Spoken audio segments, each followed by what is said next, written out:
Hello ladies and gentlemen, welcome to my video. Playing in this little video that's just here, if I can just point out there. It was hard when you got it back to front.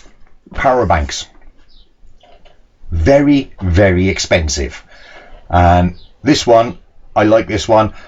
I've only got this one and that other little one, I can't find there, that thing that I got from BP Garage. I'm going to show you this. I think it was 60 or 70 quid, I can't remember. This one, I'm going to show you how to make a power bank that you've already got in your garage, and I'm going to show you how now. Watch this.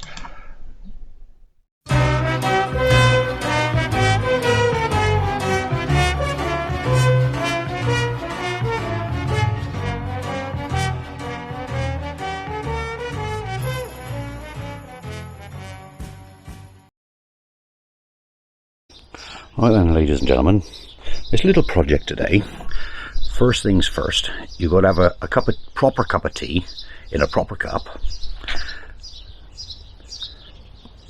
This I've had for a long time. It's a piece of angle iron, and it's 20 by 15 by 1.5. Right, and as you can see for the bits on the floor, cut a little tiny short piece off. Let's get it in the sun and get the camera out of the sun, right? Because this project, as the description says, this is where my drill comes into its own. And I do believe that these batteries are different on the other Makitas, right? But the slides are the same. There's a battery on its own. Oh. There's the battery on its own, and these I designed that will slip into that little channel, right? Yes, they will lift straight out, so you've got to make something to hold the battery down, right? But that's how I'm going to get my power. This is 18 volts, right? But your mobile phone is only 5 volts. So you can't just put an ordinary cigarette lighter in there, because if you do, that'll come out at 18 volts. So you have to get a USB socket that does the range from 12 to 24 volts. And because that's 18 volts, when it's fully charged, it's 19.5 volts actually, right, when it's fully charged. Right, so that's in the range of the 12 to 24, and I've already plugged it in and tested it, and because this one's got the voltmeter on it, when it does come up, it does come up with the 19 volts on the gauge, and I'm going to set them into, this is a Britax box, right, it's a nice sturdy box. I'm going to set it all into there, because the USB battery banks are so expensive. I've always got, well, I've got 3 batteries for the drill, and I've always keep them fully charged. So when I'm on solar, the solar will recharge them for me, and then I've always got that standby that I can use that instead of the battery bank. I'll get the battery bank. Well, I got 2 battery banks.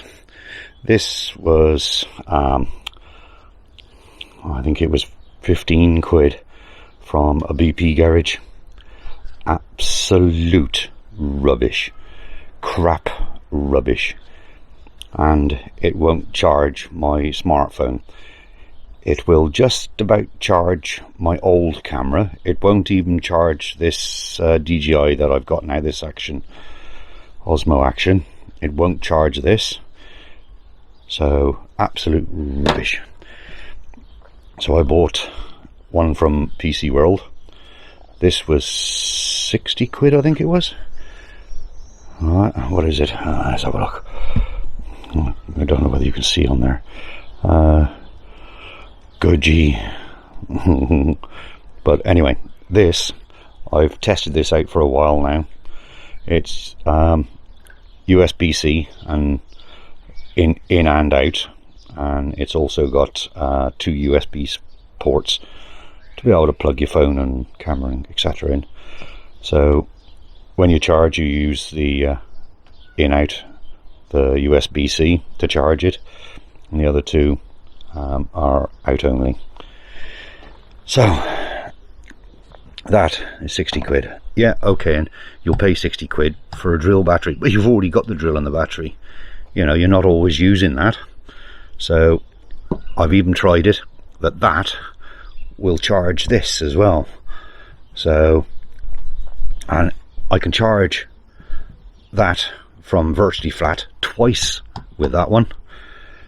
So I've tried this, and I can charge the phone 4 times, I think it is 3 or 4 times with this one. I haven't tried it on the camera, but I've tried charging the phone on that, just wiring it up, and that one will do the phone about 6 or 7 times. So there's the answer. It's a far better power pack than that one. Well, longer lasting. I wouldn't say it was better. But then I went on to eBay. I'll give you the link for this. This one is, it's stated on the side for use for Golf 4. Right, but I'll give you the link. I'm going to set that into the box, as though I've got USB out. I'm also going to put the cigarette lighter in there, and as though I can put a meter in there, just to check my batteries, because with them being a nylon, they won't automatically cut off like they do in the drill. So you've got to watch that. So you want to keep your eye on, you know, work out how many times you can charge it, and keep a count, and so you don't undercharge the battery. You undercharge that and it'll kill it. So that's the disclaimer. So I'm going to get on and do that. What else was it? Yeah, so anyway, I cut these as though I can screw them down, and I'll be able to slide the battery directly on. Got this out as though I can use the battery rails like they do on the drill, use the battery rails to hold it down in the box, but we'll come to that when I get to it. Alright, the story so far. I've drilled those now. They'll get screwed through the base, well, nut and bolted through the base. One there and one there.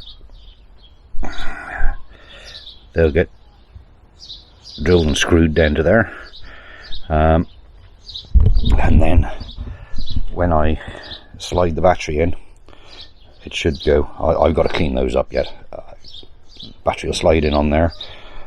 I've put the lid back on temporarily.